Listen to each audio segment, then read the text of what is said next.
I'm Bill O'Reilly, and we're going live. We're doing it live. Wait a minute. Wait a minute. Okay, I just kind of Are you telling me we're on Fox now? not friends. Just no. Anyway, No. I'm not Bill O'Reilly. I'm Brent Leary. I'm Paul Greenberg, but I'm Paul Greenberg, the CRM guy, not Paul Greenberg, the right-wing syndicated columnist. Or the Fisher, or the media strategist. Oh, I don't mind being those Paul Greenbergs, right? I just don't want to be the right-wing syndicated columnist, but he passed away a few years ago anyway. So, well, then you definitely aren't that. But we are right. the CRM Playaz. It is Thursday afternoon. We're here. Which is a good sign. It beats the alternative. The alternative for us is when we say we're not here, it just means we're not on the show. Well, yeah. Yeah. All right, we'll go with that. Yeah, but we are here. It's Thursday. We're glad to be here. We're glad that you're here too. I raise a glass, but it's water, so don't get your hopes up. You know who else is here? Oh, our guy. Thank you, Sven. Now we're comfortable. What the heck is Talofa. Ooh. That's Samoan? I honest to God have no clue on this one. And believe me, if I could get Finnish or Estonian right, which I did, I can't, and I'm stumped on this one, then this is hard. Maybe it is Samoan. You think it's like a Bali, Samoan, that kind of Pacific Island language? It looks like Talofa. It looks like it could be kind of some kind of Pacific Islander kind of deal. Yeah. All right, maybe you got to let us know what it is. I might be right. I might have gotten this one right. I don't know. I've never gotten one right before. I didn't even get the ones that were in English right. So. That's right. Hello. Which one is that? Yeah. Swahili. No. That's got to be. Yeah. All right. Samoan, it's like the first time I got it right. I am so psyched. Hey. I'm 1 for a billion. I'm somewhere near there too. I picked that for a particular reason. That number. Samoan. Anyway, we are here. We are live. We've got guests. We will tell you who they are shortly. But I want to go to something that you just may be aware of from Facebook memories from the year 2009. This is the Wayback Machine. You got this today, so this actually is literally 13 years ago today. Yes, it is. Literally August 4th. Literally 13 years ago today. Apparently, this happened. We were doing episode 11 of the CRM Playaz in 2009. Yeah. Are you kidding me? And given that was kind of at the time episodic, we started the first episode in 2007. I mean, episode 11 in 2009, and that was August. So we had to start this earlier in 2009, right? Yeah. Well, figure if we actually was sticking to I think we were like once every 2 weeks then maybe. We were like once whenever we got around to it, really. Right. I'm trying to regularize it just so we can do it like a timeline. So I think that if we're guessing the beginning of CRM Playaz occurred in the beginning of 2009, we'd be hey Andrew, we'd be pretty damn close. So let's kind of dig in. Hey Andrew, let's kind of dig into what you said. Damn. Oh, wait a minute. No, that was what you said today. That was just today. Episode 11, CRM Playaz is up and running. Micro Who? Yeah, that was obviously we talked about something called Micro Who. Was it Microsoft or somebody that was trying to be like a Microsoft? I have no clue what the hell that is. And C-Level Smackdown with Jigsaw CEO Jim Fountain. Now, yeah, this is a long time ago because this is before Jigsaw got bought by Salesforce. Remember? Yeah. Wasn't this what became the foundation for data.com? Yes, exactly was. It was actually it basically was a strong consumer data source, if I remember correctly. Happy 13th-ish. I like that, Andrew. Yeah, that's about right, Andrew. You got it. It's definitely an ish. Yeah, it's yes. By the way, I just looked up Micro-Who, and if it was the same company, they make mini air conditioning units. I was hoping it was going to be Micro Yoo-Hoo, but that's. I will say this though, Jim Fowler. I think both of us remember him as he's a really good guy. Really good guy. He was really into animals, wasn't he, Jim Fowler? Yeah, yes, he was. We would do now. For those of you who don't know, because this is a piece of Playaz history, we used to do a segment called C-Level Smackdown, and it's not maybe worth bringing back. The concept was there was no C-level executive in the world who, when you ask them about themselves, let's say they would be compelled to talk about their business. So it was a 5-minute segment, and their job as a C-level executive was to not talk about business a single second of that 5 minutes, no matter what questions we asked. And we were beaten by 2, if I remember correctly. 2 people or 3, right? We were beaten by Anil Dash. Yep. We were beaten by, I think, did Sanjay beat us? Sanjay Dalakia beat us. And he beat us in a live appearance at CRM Evolution. And what was I'm blocking her name again. The lady from Salesforce. Yeah, she was a SVP. Oh, what was her name? I'm blocking her name too. And Marie Rosecrans. Marie Rosecrans, and she beat us. Other than that, though, let's say we won't mention the names of the people who failed. One of whom you would know very well, I suspect, in a political way, right? But the other ones we beat easily. Let's just say that. Yeah. Basically, they broke down within about 8 seconds in all the other cases. Yeah, they didn't have much to say other than their company name. So right. So, but these 3, even with if we don't do this, you think we'll ever do this segment again? Because if we don't, I can reveal the question we asked that was actually the trick question. What do you think? Nah, we'll save that. We'll hold off. All right. You never know. All right. So that was 13 years ago. Now, I went and looked at my Facebook memories, and I found something from 14 years ago. Okay. We were talking about social CRM, Ginger Conlon, Twitter, and social CRM. There's no going back now. I don't know what the hell. I don't know. I'm wondering what you were happy to get 14 years ago, a few weeks back. What was I afraid to go back to? I have no idea. I mean, and what's twirl.nl? Oh wow, that was the little shortener. Remember the URL shortener thing? And they were based in Amsterdam. That's why the .nl. That was 2008 when social CRM was a buzz. That was literally the first year too. Was that the first year of social 2008? But wasn't it 2008 was kind of the first year it became kind of a big term, I guess. It was existed before that. From Contera, remember they had a product by that name. They were 2006. I remember them. Right. Yeah, 2006. Yeah. But but I think this was the year. Wasn't this the year I wrote Time to Put a Stake in the Ground on Social CRM? I think that was 2008. I gotta ask Ginger, was this because it says Ginger Conlon, Twitter, and social CRM? There's no go. What the hell does that mean? I have no clue. Why am I asking you? I'm the one that wrote it. I have no idea what that means. But maybe Ginger, if you're out there, let me know if you remember this.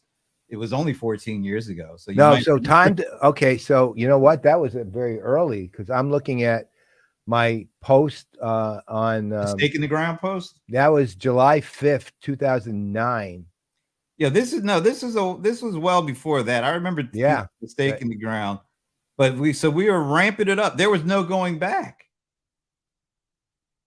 I still don't know what was before that we were afraid to go back to, but maybe one of our guests can help us because he was around and he was talking about this stuff back then too. So okay, so Andrew coming strong with the look at that. Look at that. Look at the URL. What? Oh, wow. What year was that from? I don't know, but I need to find out right now.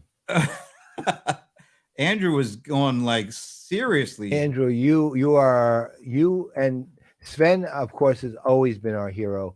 Andrew, you are one of our new heroes. Yeah. Hold on.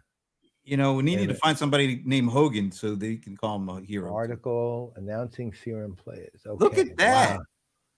Did you find it? I'm getting there. I had announcing. Here I go. Okay. I am intrigued. I want to know what. All right, here we go. That was January 26th, 2009. So we started. Wait, so that's January 26th. Yep. It was a podcast. So does that mean that was the very first one that you? Yes, I actually have something here, including a link to the broadcast entitled CRM Playaz pilot episode. What? So we actually have an actual date to when we started doing this now? Yes, we do.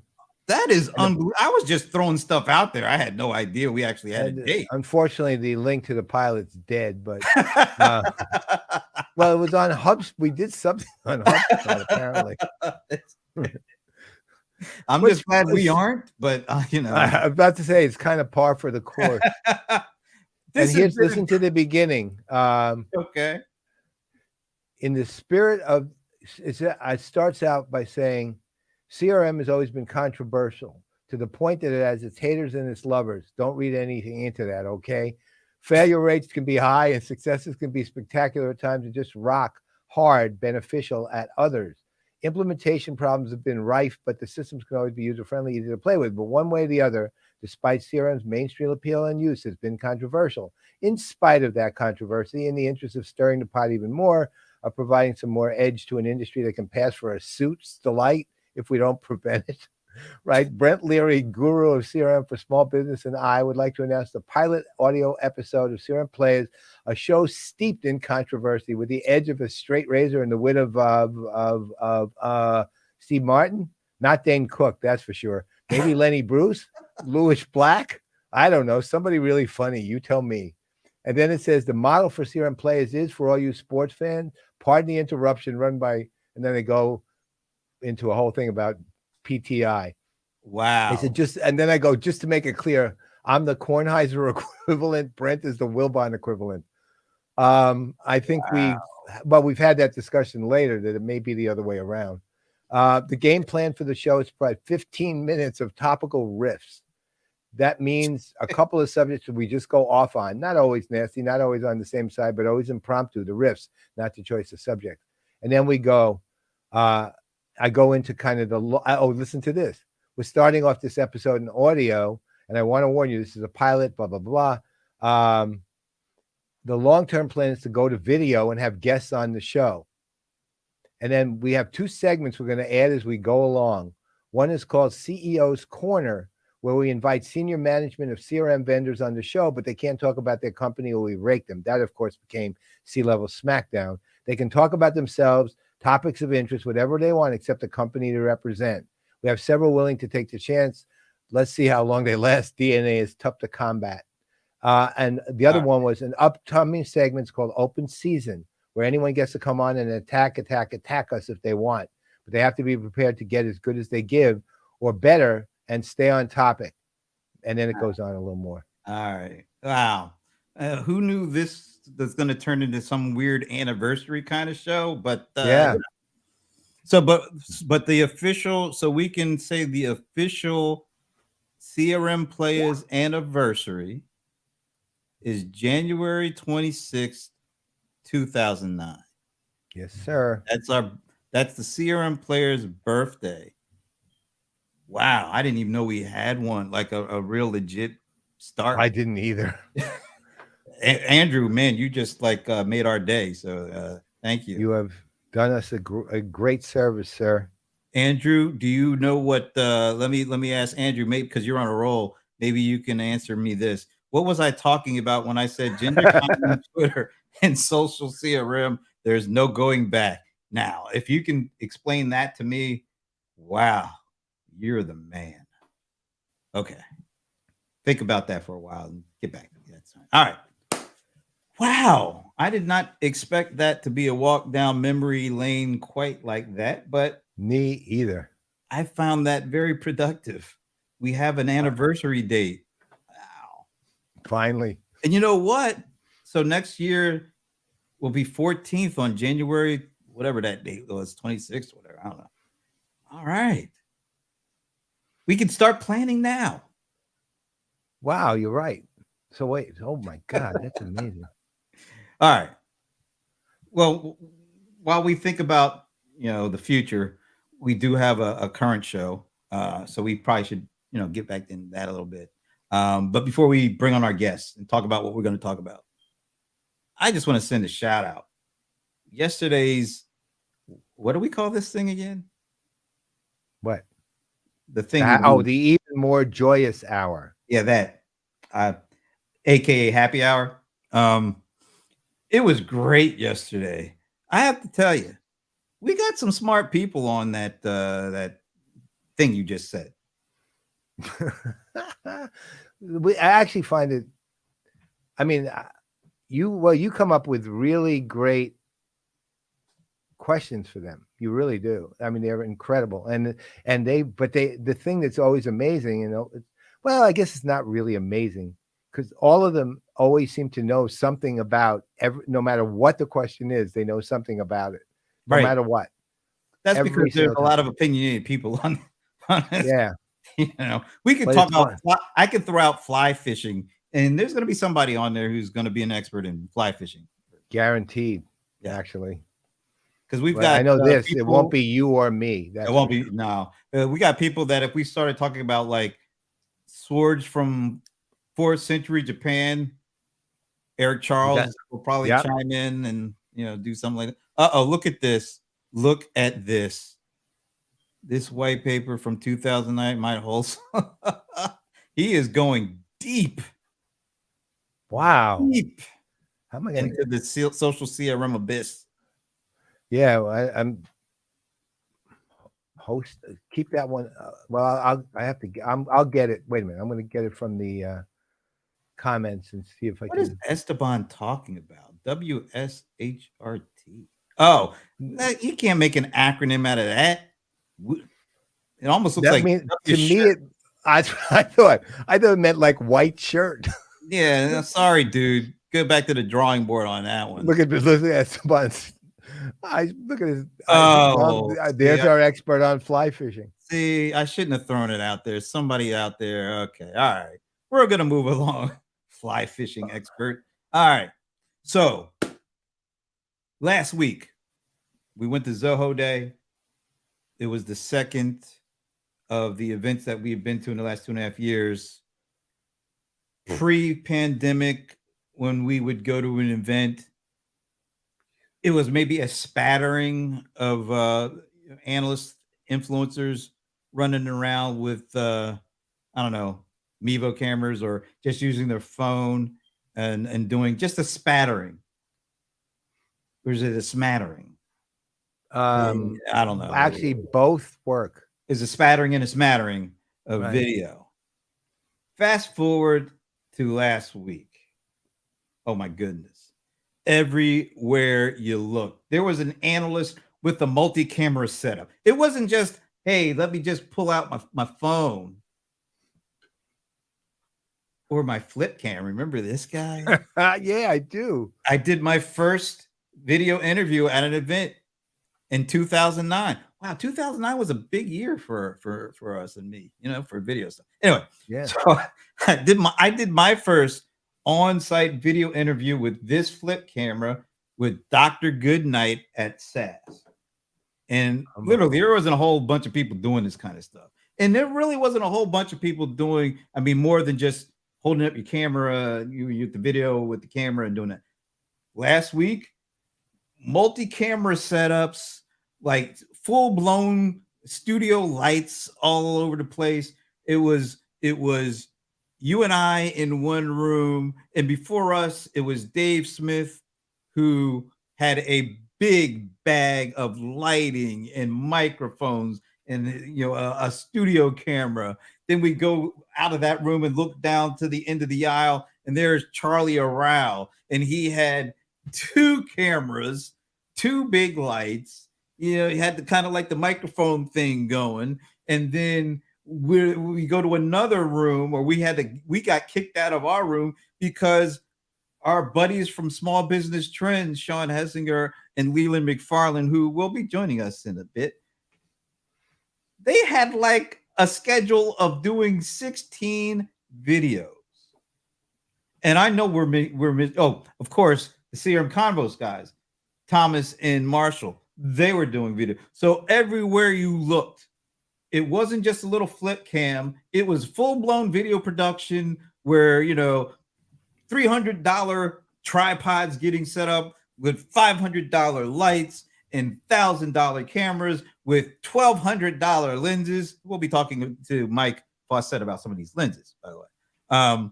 But it made me, in the middle of one of the sessions, it made me think about, because they were asking what's the future of some of the analyst thought leader stuff. I said the future is we're all going to have to go to like director school. We're all going to have to learn how to be like Martin Scorsese or something.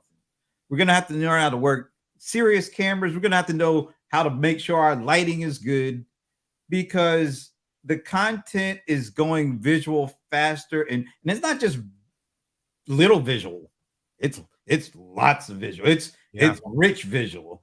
And so we wanted to do a show to talk about it because it ain't going away. To me, it's just going to accelerate. Well, you think about it, at that event, roughly maybe 10% of the participants, well, a little less than that maybe, but somewhere between 5 and 10% of participants had some form of professional or at least prosumer. By the way, absolutely agree. Though, what's OTR mean again? Off the record? Off the record? Over the radio? I'm not going with the inevitable, but whatever. Thank you. How about the venerable? Oh, see, he first he gives me a compliment, and then he like dismisses everything I just said. Esteban, just spend some money once in a while. That's all. Just spend some damn money. Yeah, break out the wallet. Anyway. Right, come on, man. Oh, Monique. Hi, Monique. Hey, Facebook user. Thank you for telling us who Facebook user is, because I was just going to write you off as a crackpot. But no, thank you for So, but that's the thing. Probably between 5 and 10% of the participants had some form of semi-pro or pro rig. They literally had setup and breakdown to do the whole thing. That's the other thing. They were actually doing setup and breakdown, meaning focusing the lights, making sure that there was not too much backwash, right? I mean, the whole thing. Getting in frame. Yeah. Making sure the lighting was good. How much time did we spend with Dave Smith in that room trying to figure out how to take advantage of what little light we had in that room? Yeah. I mean, that was not a good room. But that said, it worked. I mean, sort of. Well, we don't know. It worked for him. We never got to use that room. By the time we got straightened out, our first person we were supposed to interview never showed up. So didn't quite work out. But eventually they all got done. But the reality was, it's remarkable to see. And you know what? We see that at Verint. We were let me put it this way, on the low end of this, just in terms of the acceptance of video as a form. When we were at Verint, we were talking to some of the people about the value of, the wireless network at the hotel. And one of the guy who, I forget his name now, but he was really good and helpful, who worked for the AV team there, told us that one of the reasons that they restrict the use of bandwidth is because everyone is taking videos with their phone and would eat up the bandwidth. So even at the level where you're not coming in with full rigs, video is just part of how you capture information, knowledge, and memories, really. So, and it's it's becoming a bigger aspect of how you showcase thought leadership too. I mean, so with all that as a backdrop, we wanted to bring in a few folks that we know that, are doing this stuff, that kind of have a handle on it, that some of them were there last week and doing their thing. So let's start with the guy who I think, when I think about the first person I really saw who knew what they were talking about with like video or camera and photography in this space, me personally, is this guy right here. Of course. Mike Fauscette. The man who actually has a camera attached to his hip, literally. Hey, Mike. Hey. Also one of the best industry analysts we've ever known, so that helps too.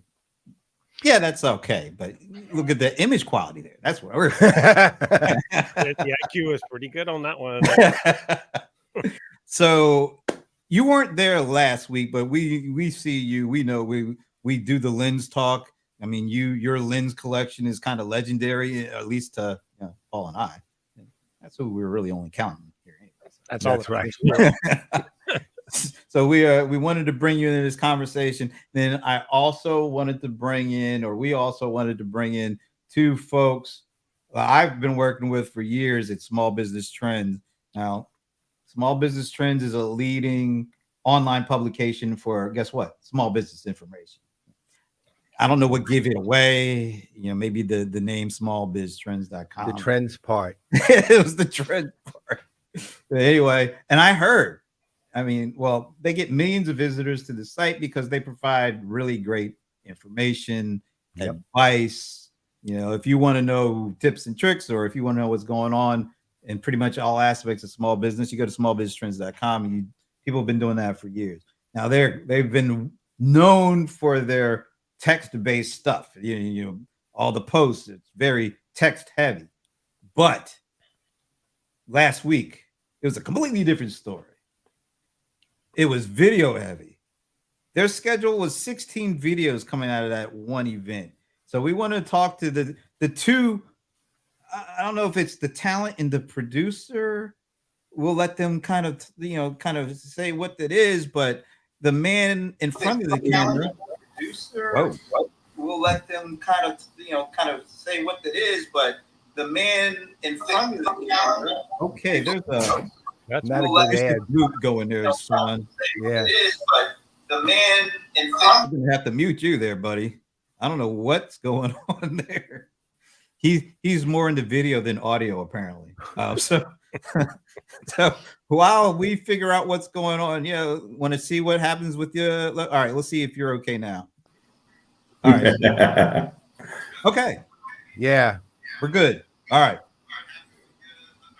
No, still picking up a little. In the background. No, so I'm hearing a loop.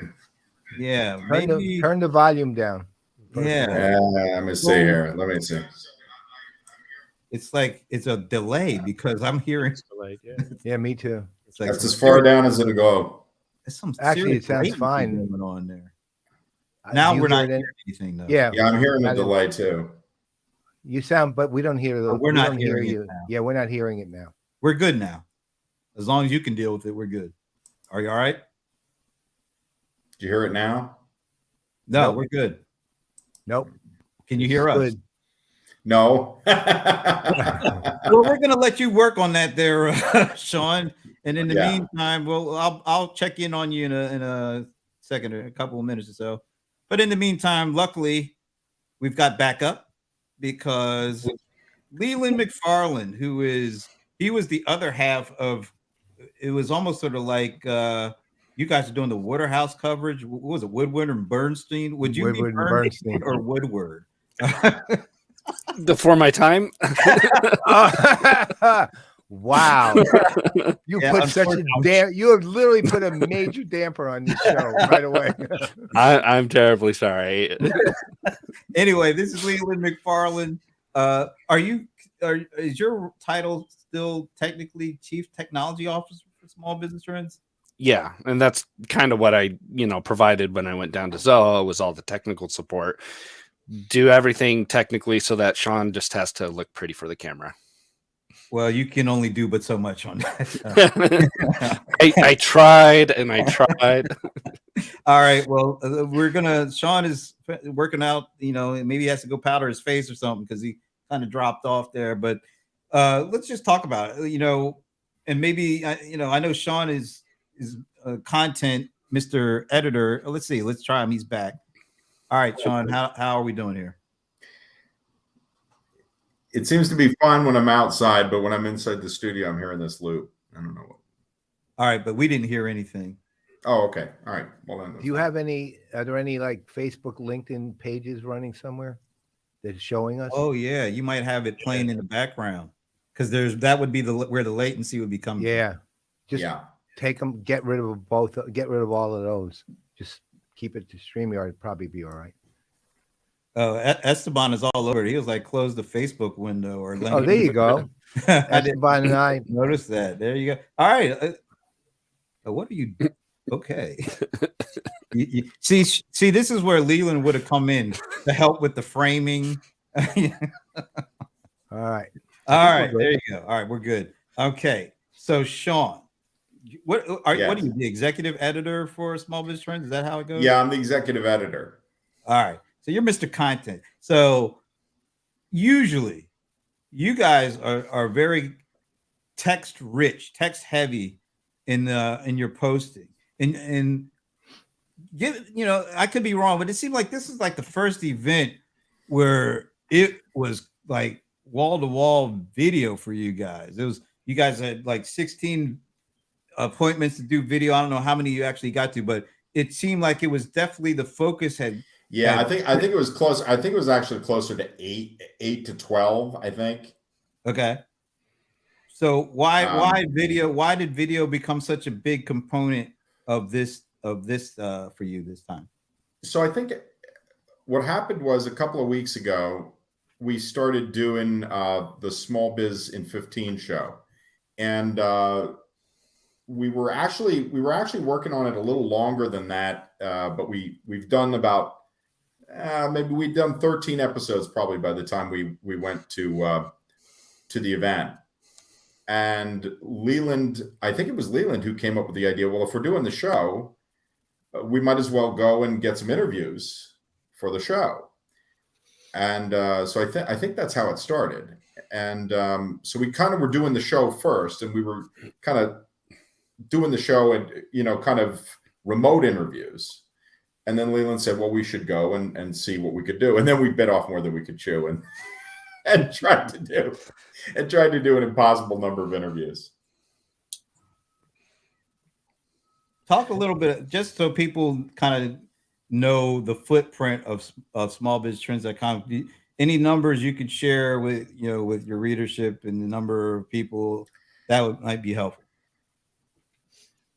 Yeah, we get somewhere in the fields of and it just depends on the month, between 1 and 2 million users per month coming in looking for articles on how to start a business or how to do taxes, how to handle HR, that kind of stuff. We cover the full gamut, and they just come through Google, hit us up, and it's really awesome to see how many people actually come to our site. So how does I was just going to ask one last question for Shawn. Shawn, because Shawn mentioned that we were at a call earlier today, and Shawn, you mentioned you're just getting started with the Small Biz in 15 video show.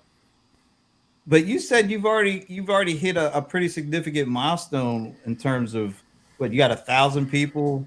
Yeah, there was one show that got 1,000. Yeah. What was just out of curiosity, what was that show? It was SBA loans for small businesses. That's the stuff that just keeps you on the edge of your seat. And I know. Exciting. Yeah, we did some shows. We did some shows on Amazon sales and things like that I really thought would get more viewership, but they didn't. Not as many as this. Wow. That's one good on stuff. Yeah, one on how to deal with the recession. Again, not as much as this. So timely though. All right. Yeah. So Esteban has a question. Why don't we let the Mike, because you've been doing video for a long time and all this kind of stuff. Is the key question here whether it is analysts producing or people consuming?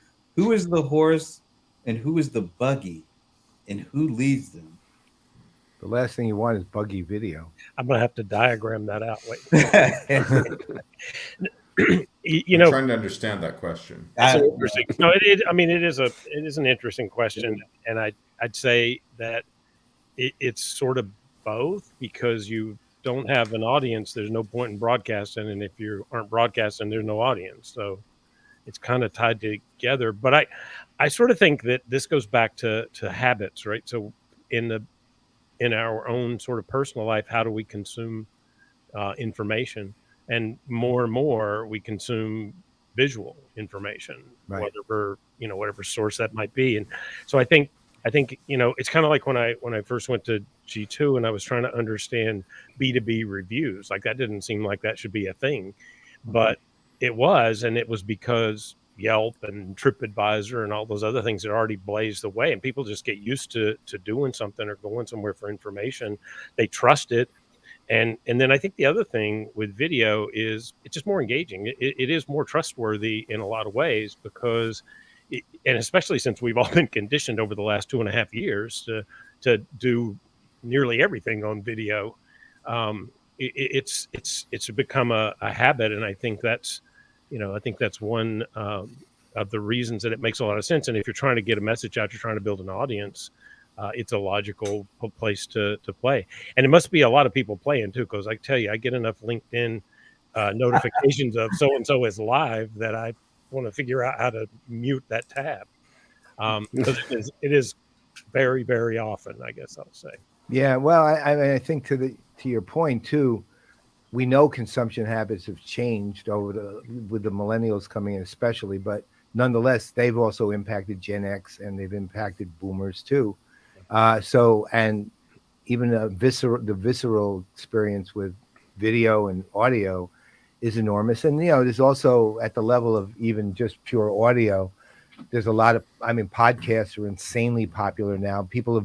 And what made them popular is the ability to interweave them with their day-to-day life too. I think more than anything, it's not just you have subjects of interest out there from kind of in the YouTube original fashion. Wow, I can be heard kind of thing, but also it's very easy to interweave with your existing life, whatever it is.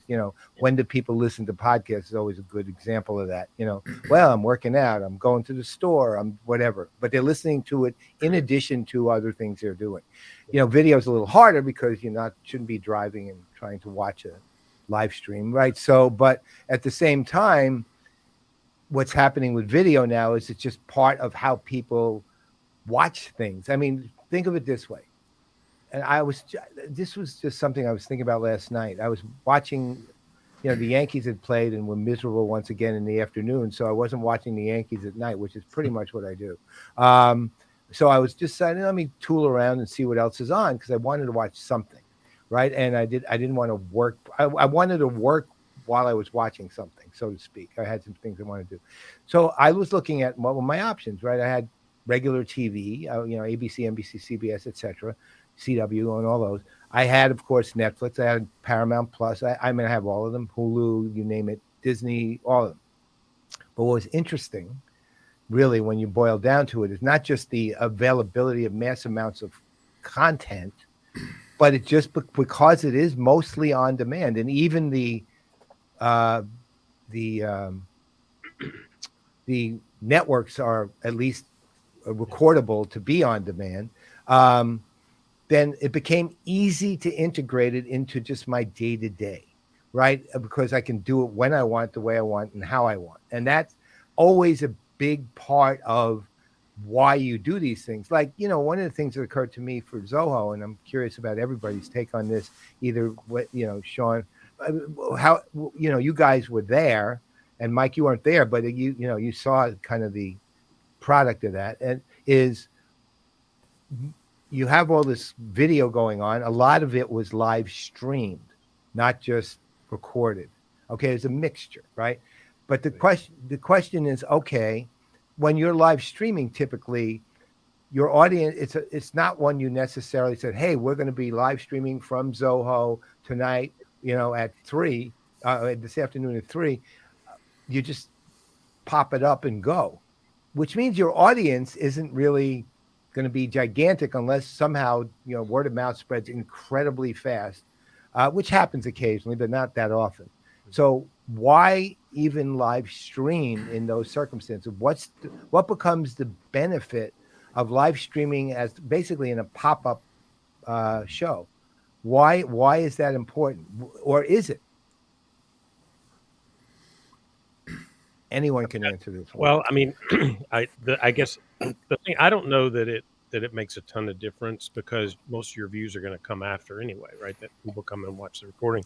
But I think there is a certain amount of that real timeness to it that does add something, and some people really enjoy that. And Paul, you know, I'm working on a concept for a show now too, and because everybody is, and I got left out. And we're going to do it simu-live. So we'll be there to answer comments and things, but we're going to record the interviews ahead of time, just to make it easier for us to get the schedules done and that sort of thing. So, because my partner in doing this is in the UK, so he is time zone challenged, or I am, one or the other. It just makes it easier. Makes it easier for us to do it. And so I think that's fine. I think on demand's fine. I think any way that you can use it in different ways, it just opens up the opportunity for you to get a different audience, or a bigger audience anyway. What do you guys think? I see the benefits of doing stuff live, because it kind of cuts out that editing, trying to slice it together, cost that can kind of hit at the back end of the video. The one down, I wasn't brave enough to do anything live. You know, it's like we could have, you know, and that my fear goes into, it's like, okay, what happens if, you know, something goes wrong? Everyone's doing something live, and then all of a sudden the bandwidth is just gone, and then we're sitting there saying we're going to be live, and it's yeah, we know that. We've had that. We know that. Yeah, and so it's that mixed bag, and so we decided beforehand to just record them, make them so that it's not necessarily stuff about the event, but it's subjects that could be played off weeks out. And so we just, you know, and we went to Sandy, we went to Zoho, we went and said, hey, we want to do all these shows, and they're like, okay, sure. They came back, and they wonderful people. They scheduled this all out and accommodated us, and it was really great. And out of it, we were able to get a lot of subjects that we could play off for like a couple of weeks, and it not be tied directly to Zoho's main event. So it's not like, oh yeah, this is 3 weeks out, but it was something that happened, you know, it was a news event 3 weeks ago, and now people are like, I don't care about that. Shawn, I wanted to find out, because you're a traditional media guy. Yeah. You know, the way that you traditionally cover events is definitely a lot of, I don't know a lot, but you get like people who write articles, reporters, or I don't know if there are reporters or not, but traditionally it was more, you send out folks to go to an event and they write up what they see, and you know, you kind of give them what themes or kind of what kind of angles you're looking for. But how does video change your approach to covering an event like that? Well, I come from not only the newspaper background, but also I worked in cable TV before I worked in news. So, and I was a cameraman and, on air editing and all that kind of stuff.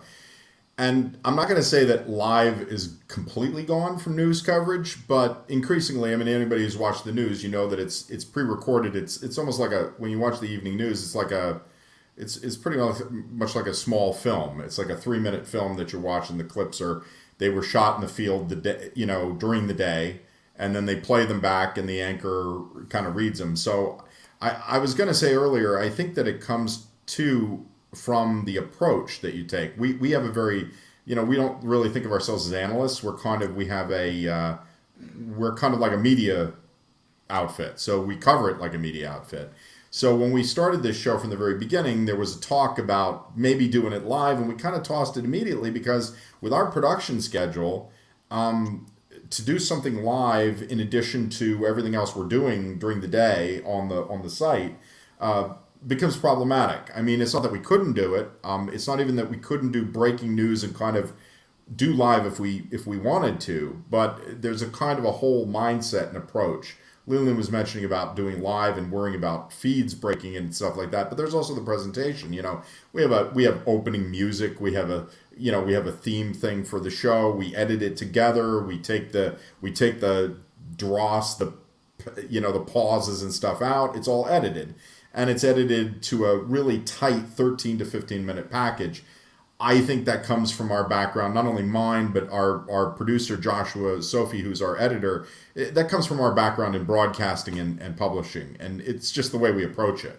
I don't know if that makes a difference with our audience or not, but I'm assuming it does because that's how they consume content. So. Well, you know what? To your point, actually, I'm of the mind. It's really interesting to me because I start thinking about the behaviors that are involved in all of this too. Like I was speaking with somebody from yesterday from user testing, and she's an expert in behavior. So we were just kind of talking about behavior. One of the things that I've spoken about before was, if you go back to, let's say, the earliest days of YouTube, nobody gave a crap about the production values. It was like, holy God, man, I can be seen, and and it was, 240p was like the upgrade value when it was upgraded. Now, if you don't have a high production values on YouTube, no one's going to watch you at all. It's become something much more institutionalized, which is a benefit, by the way. And the same thing's going with, look, I have always distinguished between streaming and broadcasting. And I think the closer to broadcasting we get, the better this all becomes, even if you're still doing it live, because that's originally, basically we're transferring media from analog to digital, so to speak, on the one hand, but a lot of the approaches, methods, techniques, etc., are either the same or similar. I mean, for example, Salesforce Plus, a lot of the personnel that they hired to help them build that out were from ABC, NBC, CBS, CNN. I mean, they hired network people, right? Because they understood that. And the other side that goes to the heart of that, I think, is that a lot of the reasons for why that becomes more important is, again, I don't care what generation you're from, you grew up watching television, right? And that goes for every single generation. And your idea of production values starts there, really, right? I mean, remember cable, when it was like the earliest days, people thought it was weird and stupid because, you'd have somebody cooking and they would be standing on camera and it would be a terrible camera and they would have a white table and a stove, and it looked amateur. People don't want that, right? I don't care. They always say authenticity, and you know what? There's value in authenticity when it comes to the content, but when it comes to the production, there's no value in amateur, really, not anymore, because we are expecting in our heads what we saw on television when we were kids. At least that's what I think. And not only that, but think about how much we watch stream. How much do we stream now? How much, do you not watch the old style of TV, but you're on Discovery Plus or Netflix or Hulu or whatever, right? And you have the easy choices. It's not a fixed schedule of things that you don't have a choice of. I'm going to watch this or I'm going to go read a book. You can choose whatever you want, whenever you want, which is also the capability to turn it off. And so if the production value is bad or the content's not good, then you're going to turn it off. You're going to go watch something else. Right. And that's it. Right. That's how long it takes. So I think the bar is just higher. And expectations are higher in general because of the fact that there is so much available at a really high quality. Yep. Hey, I'm kind of curious. Mike, are you going to Dreamforce? I am scheduled to go to Dreamforce, yes. All right. So your approach to Dreamforce, do you plan on doing any video? And if so, because I don't recall if you did a lot of it before the pandemic, when you were, doing, these show events and attending as an analyst or influencer, were you already incorporating video? And if you weren't, is video going to be a component of what you're planning to do at Dreamforce this year? So we did actually start doing a bit of video at G2. So for event recaps, particularly like we did a post Dreamforce one, we did a post Oracle Open World one, that kind of thing, and we just do it as a as a group of the analysts get together and have a discussion and record that and edit it back a bit. And so, yeah, the answer is yes. I do plan on doing some of that. I think it's a good opportunity to get some interesting interviews that you might not easily be able to set up because you got to provide it there together. And then I think I'm still in the debate about how much to blog, how much to put on video, how much to tweet, how much to post on LinkedIn. I mean, there's a lot of ways to get content out there.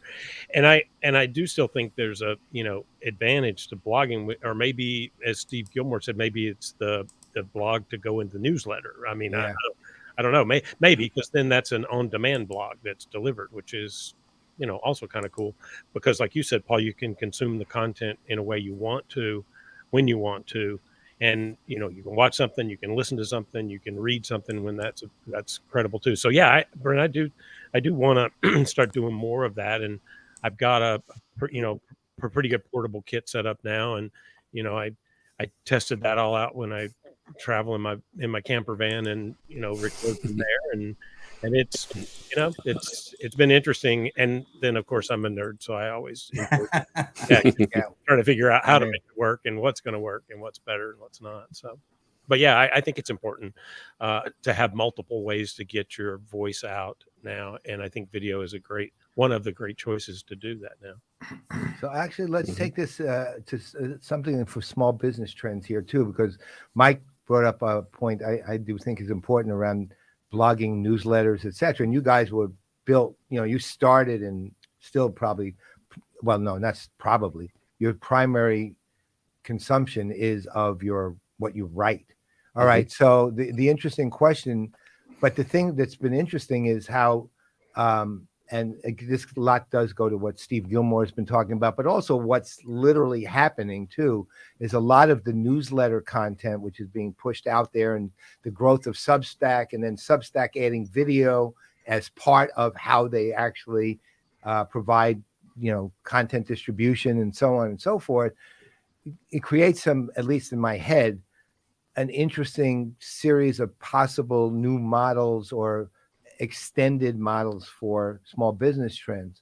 How are you thinking about those kind of things? So let's call it, if I'm picking specifics, newsletters and video blogging, I'll call it, just for the sake of Substack, just because that's how they basically shape it. That's a good question. So I don't think we've done a lot of, I mean, I think we're sort of at the beginnings here of trying to develop the content first and then looking at how to deliver that. For example, one thing we're doing right now is we started with just YouTube and Facebook. We load the show onto our Facebook page. It's not shared, it's loaded on so that it can benefit from the algorithm. And then we also load it on SoundCloud. And there's eventually, Leland can speak more to this than I, but there's eventually a goal to syndicate it out. Look at Spotify, look at other things like that. Syndicate it out. Could we eventually deliver it via email or something like that? Sure. I mean, that's what a podcast, in a sense, a podcast is something that's delivered on a regular basis. We're kind of looking at it as a product. The video is a product, and how you deliver that product is the question. And you could probably, and there are certain problems. For example, we had some ideas for some visual shows early on, but when we decided to put it on SoundCloud, we were like, nope, that's it. We've got to think that whatever we do, it's got to translate to audio only, unless we want to make a whole different show. So you have to think about those things when you talk about delivery, but we're still trying to focus on the content first as a product, if that makes sense. And then say, okay, how can we slice it and dice it? How can we send it out to the audience? I like the idea that you can do multiple distributions of the same content, right? So you're really getting value out of it, and you're reaching audiences in places where they're comfortable, not where you're trying to force them, which is, I think very important. And if you can repurpose, you can do a video and then you can set it up as a podcast, and you could put it in a newsletter, maybe as a transcript or whatever. I mean, I think there's a lot of value to that, and it certainly does make your work reach further than you would be able to if you didn't. Mm-hmm. Hey, I just want to get the small biz trends, folks. After that experience last week, what kind of learnings did you take away from all of that, and what kind of future do you see based off of kind of that first dive into some serious video? First and foremost would probably be always check your equipment after every interview. We actually had a little bit of a mishap where one of the people that we interviewed turned off the microphone, and we didn't check the microphone afterwards. And so we did about a couple interviews with a muted mic. Oh, yeah. Wow. So that was like number one, always check your equipment. And so after that, it was just every time we started an interview, check, make sure everything's working right. But too, I mean, it's, I'm hearing a little feedback. Oh, yeah. But I like the idea of going forward with video and trying to even go a little bit further, maybe not just make shows, but turn our content more into just guided, directed videos. We pump out a lot of content, so that's, we got to be a little bit selective and choosy on which ones we want to do. We want to utilize it as a way to not only just reach more audiences, but find favor in the tech companies out there, because it's all cross communicated, and so maybe it enhances in how we look in one area or another, because now it's not just a chunk of text. We got a video up at the top too. So that's kind of the direction that we wanted to, kind of go in a little bit. I think maybe also, if I could add sort of an aesthetic view to it, because I feel like that's kind of part of it too, is the packaging. It didn't occur to me until I was on the plane ride home and I was watching us take off, that this is a whole segment. Like, we already have a show. So I got back, and the first thing I did was I called Josh and I said, this should be called Small Biz in 15 on Location. Because like, we were on location, so it should be different. And so I went to the editor. I said, we have B-roll of a plane taking off. Do we have B-roll of the Austin skyline? Do we have stuff like that we could put in? And so, there's a packaging element too, because you don't want to waste the time of getting on a plane and go somewhere and make no more deal of it than when you were sitting in your home studio. That's just silly. That's a lesson that I took from television and from news media. When you're somewhere, make a big deal about the fact that you were somewhere. I mean, it may sound silly, but it's an added point of interest. And so that's something that, but ironically, didn't occur to me until I was on the way home. We had all this footage, and I thought, that turns, because we didn't have a set. So we had some of the shots are really, I don't want to, Leland, don't take this the wrong way, but sloppy. You know, there's stuff sitting in the background and everything. But you fix, you don't, if you can't fix it, you feature it, right? The whole idea is we were somewhere. You know, we don't have a neat studio because we were on location. That's right. You know, you were in the we were on location. Room. We were in the heat of it. We were in the trenches. Hey, give us a break on the, you know, it looks better, you know, because we were there, you know. Yeah. That's by the way, a simple aesthetic observation. But yeah. By the way, Shawn, was that the plane ride home where I got bumped in the first class and you were like way in the back? You got bumped. Yes, he got bumped into first class. It was an accident. He fell into the seat. Well, I'm glad you made good use of your time on the plane. I walked past Brent and I said, "Did they deliver the caviar yet?" Hey guys, this has really been a great hour. It's gone by way fast. It feels, and I think going back to last week, maybe I could even speak for Paul on this. It just felt like it was a kind of a new day, at least, you know, in our kind of the way our world works. Because I'm serious. When I looked in and saw all analysts as directors, as videographers, as audio sound techs, I had never seen tasting conductors. Right. I had never seen anything like that, but I have a strong feeling that was just the start of what we're going to be seeing as more of these live events come back online. And I'm going to tell the folks that take care of us in these analyst programs, you better get your schedules straight so that we're able to do this, because there were some people that were not happy about their ability to not be able to do all the stuff they wanted to do. I'll just leave it at that. But they're grumpy people anyway. Yeah, you know, analysts, yeah, they are grumpy lots. So, you know, right. But hey, this has been really great. Thank you. It was short notice calling you guys in. No problem. Thanks. Yeah, I want to warn everybody. I cut my teeth racing towards accidents and breaking through police lines. So don't get me. Don't get me in my too. Way you and Paul are gonna have me to talk too. You don't need a weatherman to know which way the wind blows.